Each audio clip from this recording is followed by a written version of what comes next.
बिस्मिल्लाहिर्रहमानिर्रहीम अन इब्न मसऊद रज़ी अल्लाह तआला अन्हु क़ाल क़ाल रसूलुल्लाह सल्लल्लाहु तआला अलैहि वसल्लम औलन नासि बी यौमल क़ियामह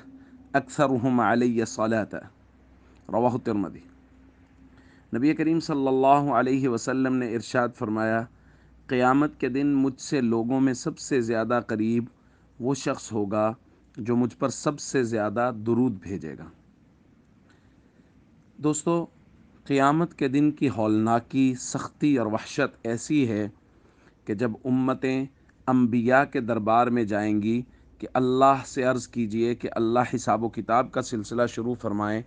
तो उस वक्त तमाम अम्बिया भी नफ़सी नफ़सी पुकारेंगे।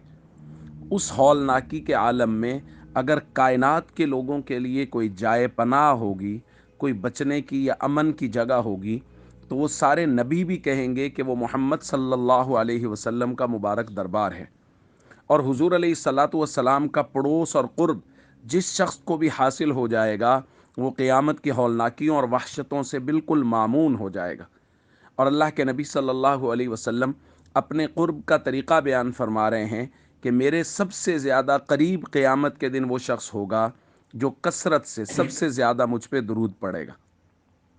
तो इसलिए कसरत से नबी पाक सल्लल्लाहु अलैहि वसल्लम पर दुरूद पढ़ना एक तो एक उम्मती का जो ख्वाब और ख्वाहिश है कि मुझे हुजूर अलैहिस्सलातु वस्सलाम का क़ुर्ब नसीब हो जाए, एक तो उसको हासिल करने का ज़रिया है, और उसके साथ साथ क़यामत की वहशतों और हौलनाकियों से बचने का ये ज़रिया है कि जब नबी करीम सल्लल्लाहु अलैहि वसल्लम के करीब होंगे तो हुजूर के क़ुर्ब की वजह से क़यामत की वहशतें और हौलनाकियाँ वो हमारे ऊपर असर अंदाज नहीं हो सकेंगी। अस्सलामु अलैकुम वरहमतुल्लाहि वबरकातुहू।